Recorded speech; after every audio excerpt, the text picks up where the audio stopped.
Guys, welcome back to another episode of the Rock Your Comeback podcast. I'm your host, Nichole Eaton, and this is Intuitive Therapy with Christy and Nichole because I'm here with Christy Forsyth. And if you don't know her, you should, because our episodes that we do together are getting anywhere from 50 to 80,000 downloads per episode. That is so much fun. Thank you guys for listening and hanging with us. And if you have questions or topics that you want us to talk on, make sure to message us. Make sure to shoot us DMs, follow us on the gram or TikTok or wherever you do your socials. I'll drop all of the things in the show notes, but let us know what you guys need because we're here for you ultimately. Like that's the goal, is that we're helping you through whatever crazy ass shit is going on in your life. Yeah, we're here for you. We love the ideas, we love the inspiration, and it'll give us a sense of what you guys need. Christy and I always start out these episodes, and today's episode is about rebuilding after shit hits the fan. So, like, if you have been going through it, which a lot of people have, if you have been going through just a season that feels really extra challenging, or maybe some things got moved around in your life, or some things ended, like, this is the episode for you. We're going to hold your hand and walk you through it. But first, we're starting with the things that we are loving this week. And so, Christy, like, what are you obsessing over right now? So, a couple of things, a couple of updates. So you know this, but people don't know this. And this won't seem like a big deal to most people, but this is a big deal for me. So, what you have to understand is that sports have never ever been my thing. And ever at all. Nichole knows this.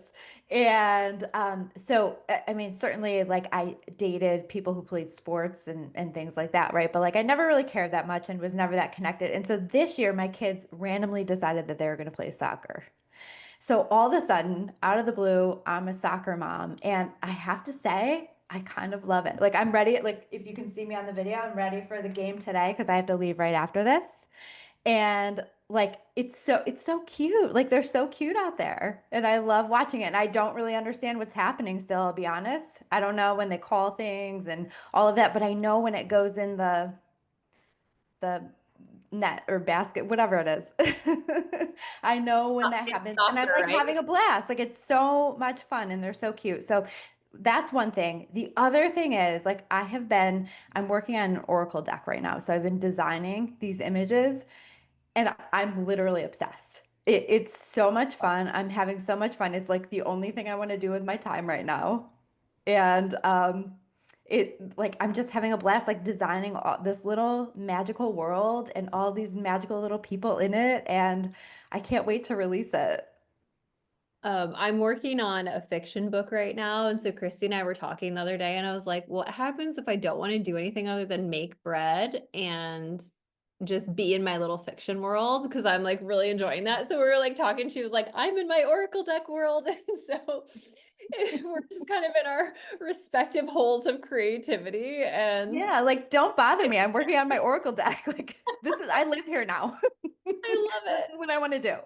I love it. Yeah. It's funny because like I always said I'm never gonna be like a travel ball parent. Like that's so much. Like, but I low key, like some days it's really, really long and I wish I just had like a Saturday or whatever to lay around. But like we have such a little family with our team at this point that like when we don't have travel ball or we don't have a tournament, I'm like, oh my God, I miss everybody. I like miss sitting around outside all day long, watching our kids like crush it or whatever with like people who I just enjoy. And it's crazy how you sometimes think like that'll never be what I'm doing, and then it's what you're doing. That is what you're doing. Yeah. But I guess like when you love the people that are out there, surprise, like it's amazing to watch them. Although if they wanted to play baseball, like I don't think I would. I don't think I could do that. That's too long. It's too much. No, thank you. Okay, so the softball tournaments are like the games are only an hour and 15 minutes. So like it's a long day, but like it's not Mhm. like watching a 3 or 4 hour long like actual baseball game or softball game. Even when they play for the school, they only have one game, but it's like 2.5 hours. So Uh-huh. it's actually better because it's like before you know it, they're done. I don't know. I don't I don't think you're gonna convince me on that one, but the soccer games are pretty good. They're not that long. So what I'm loving right now is my mom came to visit over the weekend and she brought me my aunt's. China. My aunt passed away when I was 11 years old, and they've had a lot of her stuff in like a storage space, which is actually a wild thing to think about that it's been in a storage space since I was 11. But anyway, I got this beautiful, beautiful china. Like, look how pretty this is if you're It's watching the so video. pretty. And I've been like you and I'm somebody who's like I don't save things. Like I actually inherited her like crystal champagne flutes and I use them all the time for everything. Like Good. my kids will drink like sparkling apple juice out of it. Like we love a good champagne flute. And so now I have all the china. So I've been having like my breakfast out of it, even though I have to hand wash all the shit. But like I've been doing that every single day and it's just like it feels like little moments of romanticizing your life and just Mhm. making it extra special and like bringing that energy into it and having like a special thing that has a good memory associated with it. So I'm like very into romanticizing things right now. And one of the ways I'm doing that is through making like a beautiful breakfast and using my fine china. I love that. I have some China tea. I guess they're technically teacups, but I use them for my coffee too. And it just feels fancy. It feels extra, and I love it. You know, I love an extra. I love Yeah. an They have extra. pink roses. They're so pretty. Well, today we're talking about rebuilding your life after shit hits the fan. Cause like talk to us about the eclipse a little. We just went through. So if you're listening to Mhm. this like a week or so ago, we went through some pretty intense energy. And as like I was like jokingly calling it the mental health crisis eclipse because all of my clients were like, what am I doing with my life? Like it was like chaos. Even clients who have been making insane progress this year, like felt like everything was falling apart during this eclipse. Can you like talk about the date and like what that was about? Oh, geez, you want me to have dates? I don't even remember now. It was so eclipses always happen 2 weeks apart from each other with the moon cycles, right? So there's always two eclipses that will happen together. So we first had that lunar eclipse, and I think that that was about 3 weeks ago. Yes. And then 2 weeks after that, we had with the new moon, we had a solar eclipse. And so there's always that time period in between the eclipses as well, like where it's this process of clearing and releasing and letting go of the things that no longer serve us.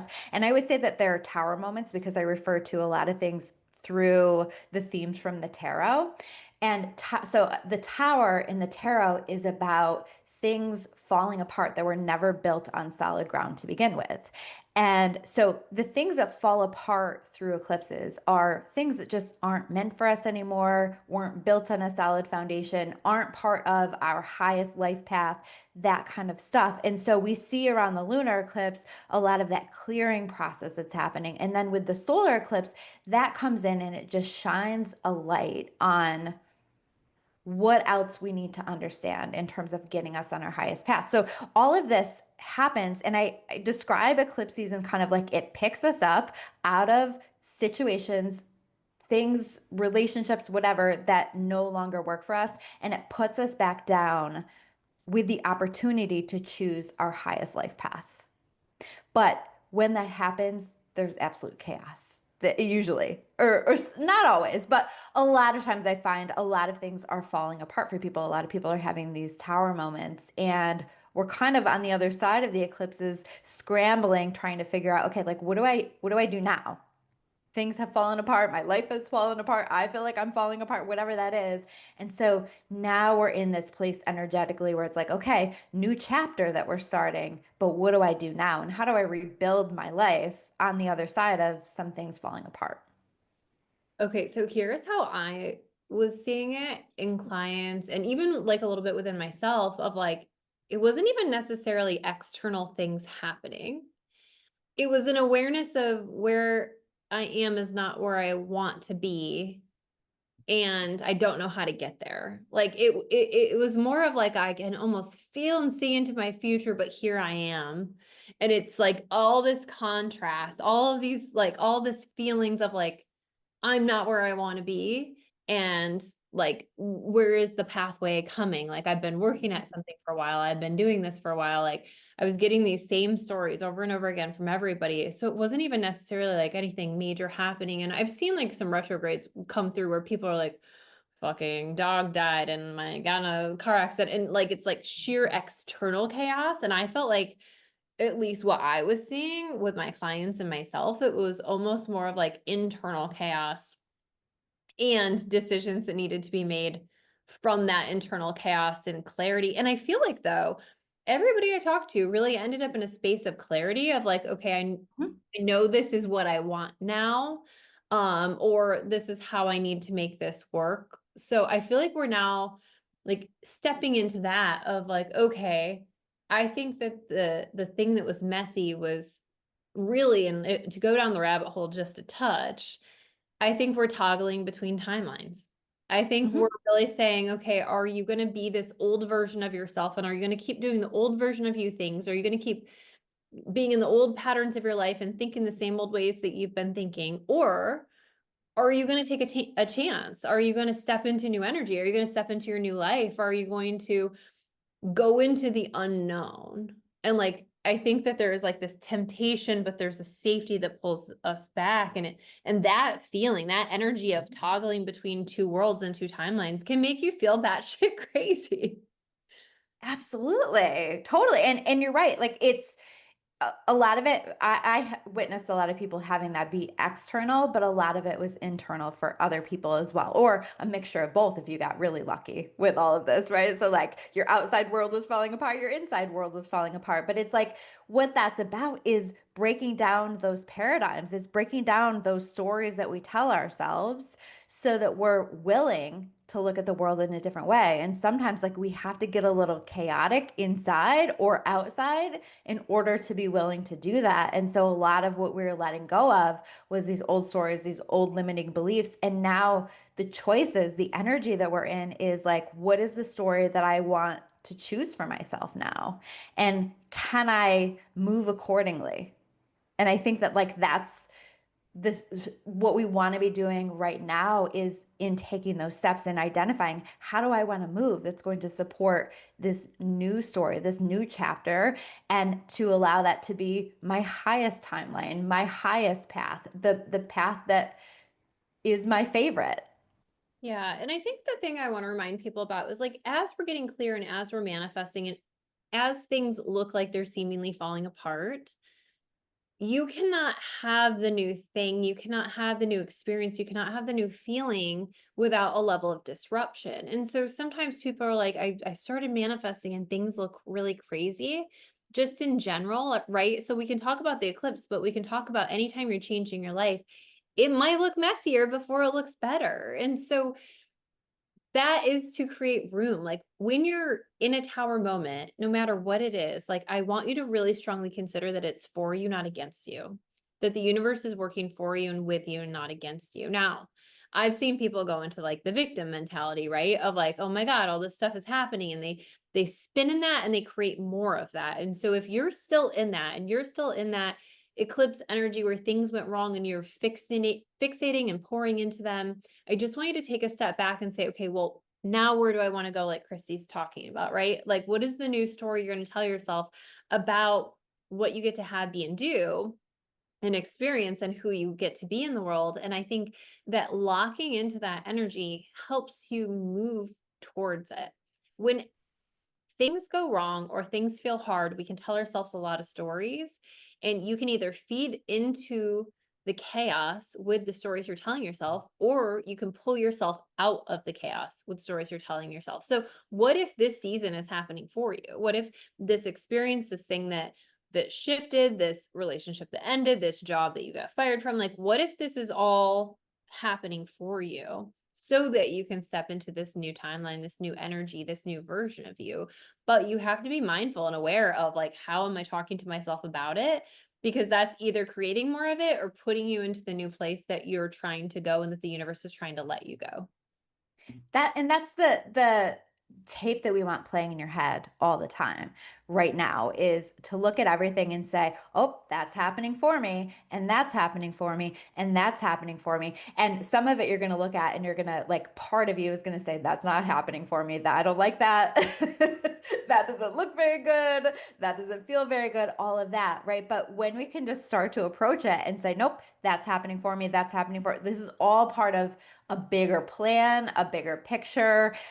God has it under control. The universe has it under control. And I think the more that we just embrace that mindset around that, eventually you're going to start to notice evidence of the fact that it is happening for you. And you can ask for that, by the way. I will ask for that. Like, okay, like this looks a little scary. I don't really like the direction that this is going. Can you show me some evidence, some proof, some signs that this is happening for me? Can you remind me that all is well and everything is going to be okay? Because sometimes I need that too. And when you ask for that, you will get that. So it'll just kind of help to bring you that comfort as you're moving through these transitions, because they can be very uncomfortable and it can be very hard. And you can look at that and go, how the hell is this working out for me? Can I give you like the most perfect example from my real life? Yeah. Okay, so I have another business called Visionary Blueprint. We help women in business, small business owners grow and scale their business and create opportunities for them to work on their business instead of just in it. And so we had this event plan, one of our biggest events that we've ever created and planned. We had this beautiful venue. We had like just these incredible vendors, speakers who are insane. I can't even believe we got them. For some reason, it was not coming together. We were doing all the things right. We were doing all the marketing, all the advertising, all of the connecting, all of the things. We had an affiliate program. And it was like people would sign on and be like, oh my God, my kid's soccer game just got changed. Like, is there any way I can get like a refund, even a partial refund? This was happening over and over and over again. I've been hosting events for how long, Christy? Like almost a decade. And I've never seen anything like this. And the whole time I'm like, what the fuck is going on here? Like, why is this not working? I feel it in my bones. It's a great event. We have incredible people. So we get to the Sunday before the event, and our event is the following weekend on the eclipse, actually. Fun fact. We get to Sunday and we're all sitting, I own Visionary Blueprint with two other people, and we're all sitting there like, I don't really understand this, but like, this is not the kind of event we want for the speakers, for ourselves. Like, do we give it more time for people to fall in line? So we end up deciding to refund everybody their money and move the event to January. Now, part of me was like, is this business not supposed to work? Okay. Like there's part of me that's like, what the hell is going on here? And I was feeling really discouraged about it because I'm like, I've done everything I know how to do. I can't even envision, like, is there just not a need? And like all the stories were coming up of like, why isn't this working? And is it about me and like what this is? Thursday rolls around. From Sunday to Thursday, we try to contact the venue. No response. Nobody's answering the phones. Nobody's answering the emails. We sent probably 5 or 6 emails just because we wanted to make it really clear, like, we're not having it there anymore. Just so you guys know, we're trying to move the event.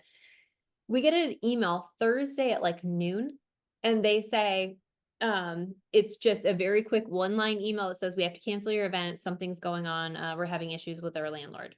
And that's all it says. Day at Wow. noon, our event would have been Saturday. So could you imagine if we didn't cancel the event because it was working out so well and we didn't cancel it and we had to figure out 2 days, less than 48 hours before our event, what to do with all of the people and all of the speakers because we didn't have a venue. So, Right. and somebody like messaged us on Saturday and was like, hey, like I'm trying to pick up something for a client at this place, and it's like there's just police everywhere. Like it's boarded up and there's police everywhere. Like, are you guys still having your event there? And I'm like, no, we canceled it and moved it, but like some shit went down.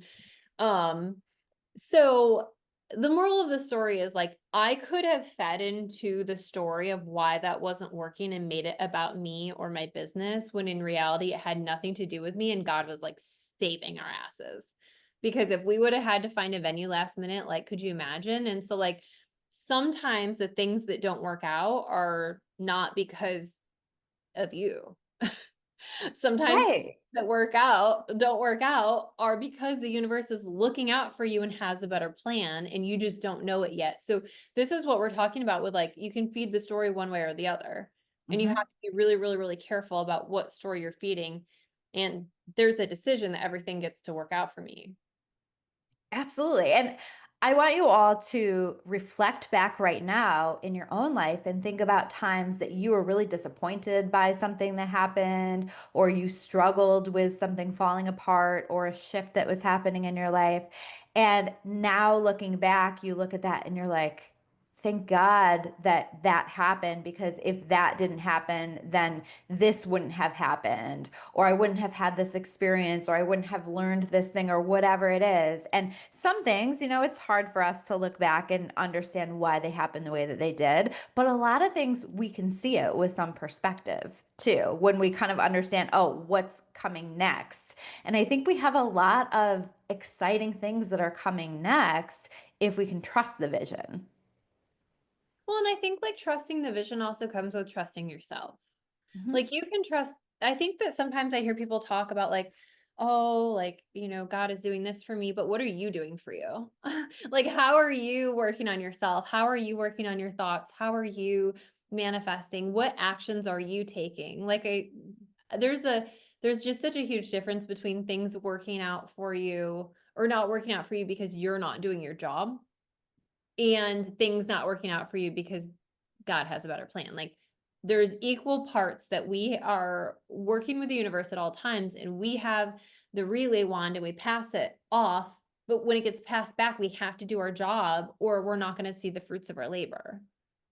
I think too, there are blessings in the lessons as well. And so sometimes we will have certain experiences because we are meant to have a lesson, or we're meant to learn. Sometimes, like, we didn't make the best choice for us or for our life path. And so we learn a lesson. And you know what? That lesson is usually gold, because a lot of times we don't make the same mistake again, or we can apply that and do better the next time around. So even in situations like that, I think the lesson has so much value for us, and it's helping to make us better. It's helping us to change for the better. Again, if we choose to look at that and we choose to let it teach us and show us.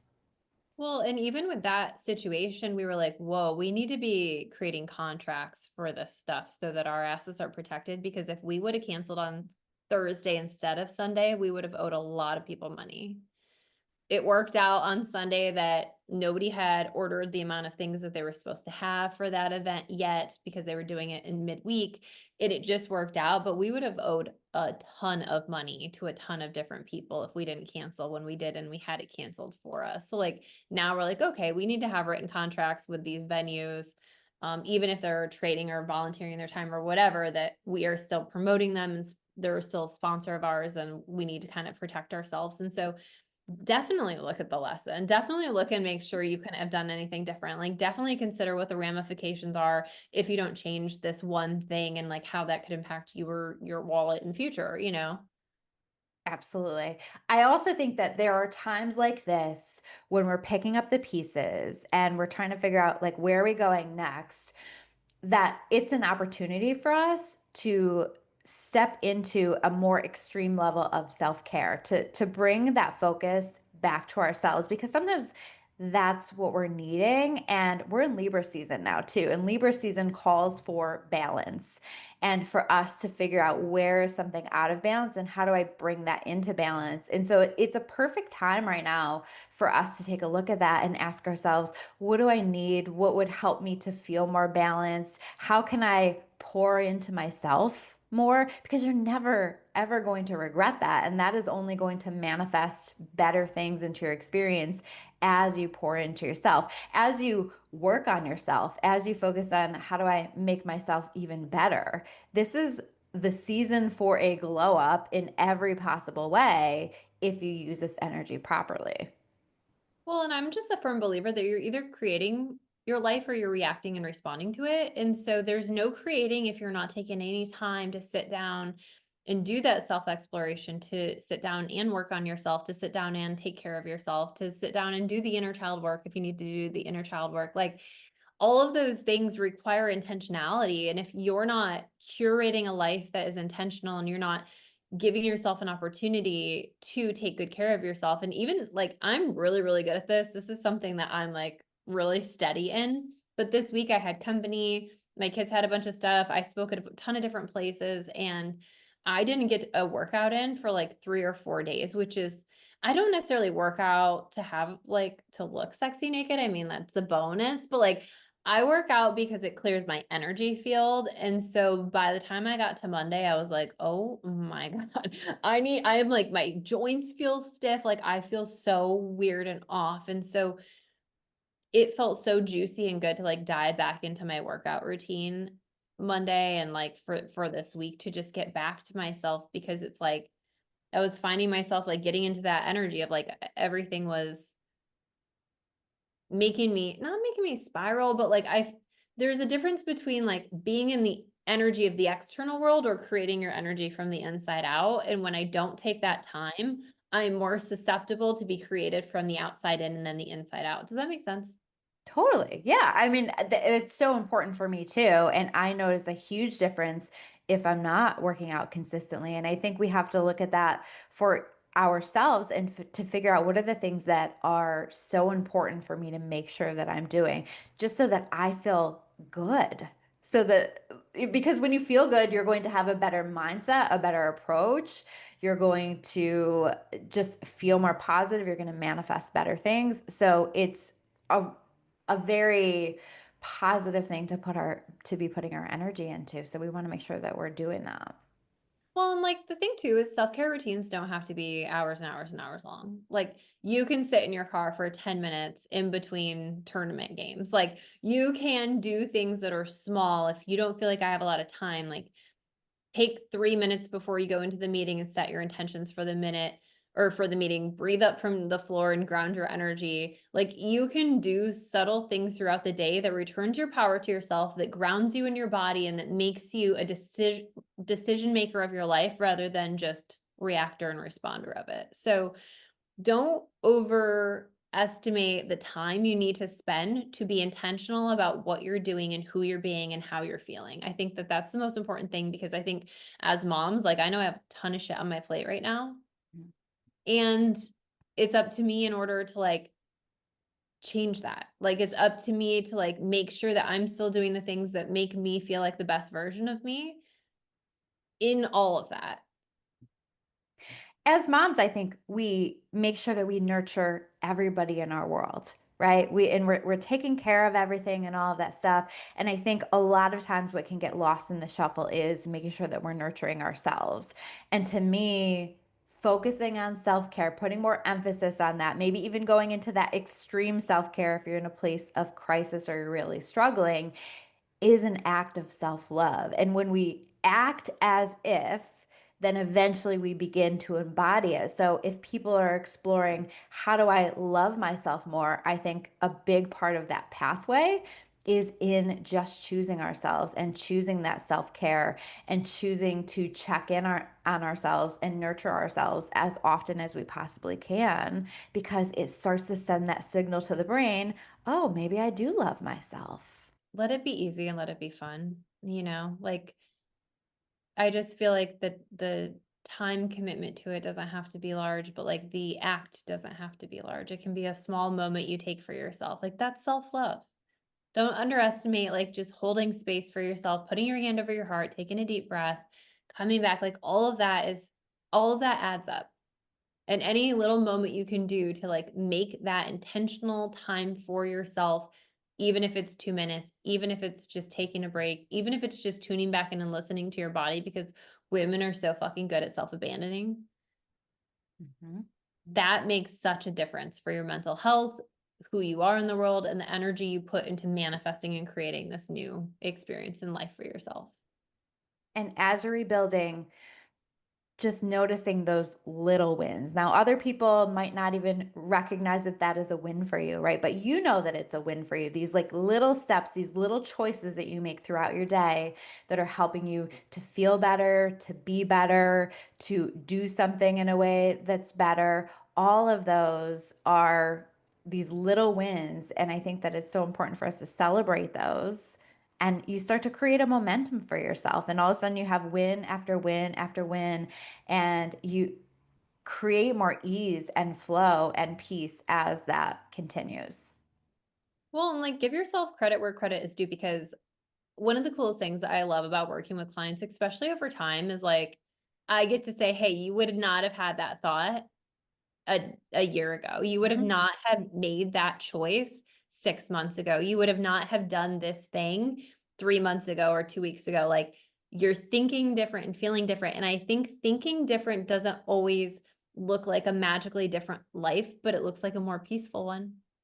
And so don't underestimate the power of cultivating that inner world and watching what it does to your outer world. Like when you're changing your life, like, yes, you can make a lot of external decisions and you can take a lot of action, but like, I want to feel at peace doing it. And so sometimes the change happens slowly to the point where we don't always notice.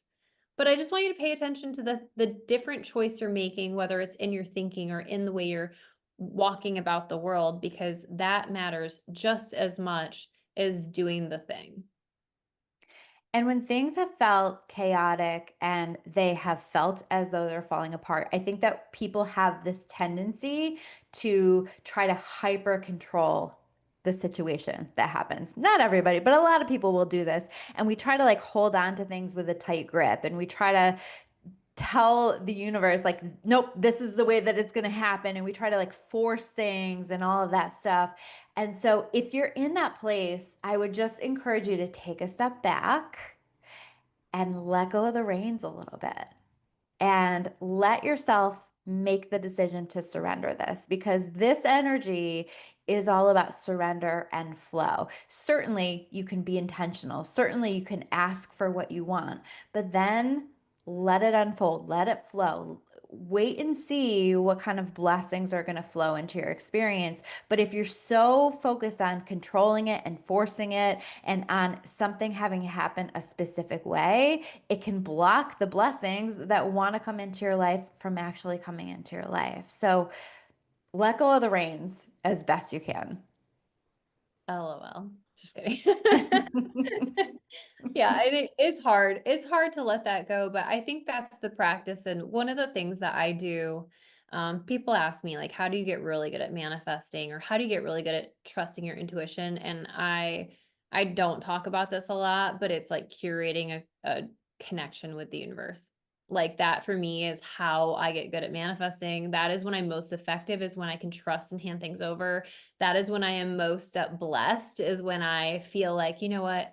I'm part of this massive universe and it's got me. I don't care what the fuck's happening right now. It's got me. Like, and so one of the ways I do that is I do that through automatic writing, but I also like love the Course in Miracles. I revisit the Course in Miracles at least 2 to 3 times a week, and just like remind myself that like I am supported, I am loved, I am taken care of, I am like a burst of magic within me. And of course it gets to work out. And if it's not working out, then there's got to be a really good reason. And I just haven't found it yet. And so I would say that during the tough time, whatever faith you have in whatever you have it in. I was talking earlier today on the Comeback Club. I do a pep talk once a week there.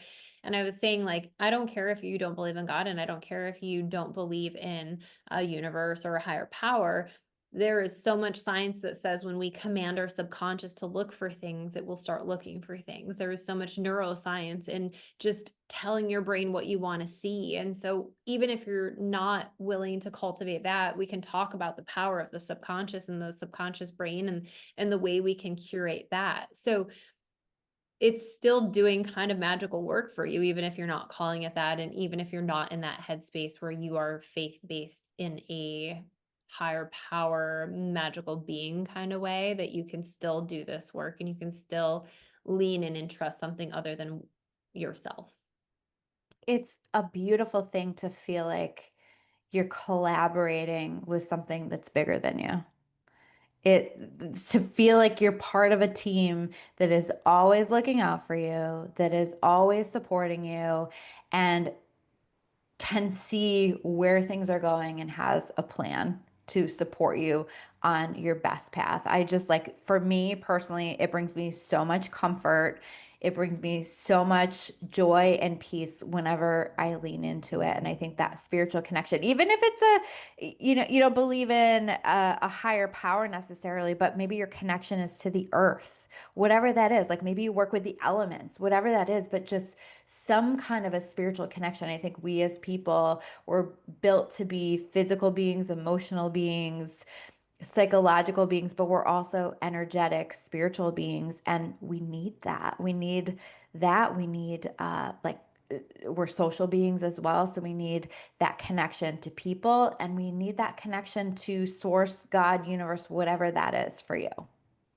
I think for me, that's like where possibilities open up is when I forget and when I feel like it's just me and I've got to figure it out and I don't have a direction. I'm feeling panicked. Like for me, it's like, oh, wait, there's more than one or two options in front of me. There's a billion, there's a million things that could happen at any given moment.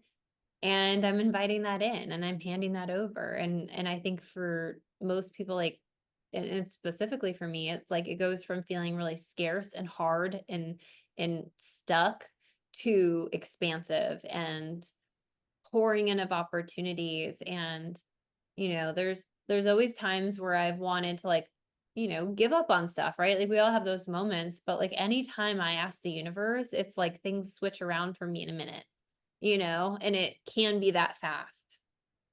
There's a lot of magic there if you're open to even just cracking the door to that just a little bit. So if you're in the process of rebuilding your life or just kind of recalibrating yourself to your future, this is your sign to like make sure the stories that you're telling yourself are serving you about stepping into this version of yourself and you're not going backwards or you're not playing the victim. Make sure you're taking the action and handing it over when you need to. Christy and I will be here at least once a month having these conversations. This is your life advice from intuitive therapists. I will drop all of our information in the show notes so that you can get connected and we will catch you guys next time. See you guys soon.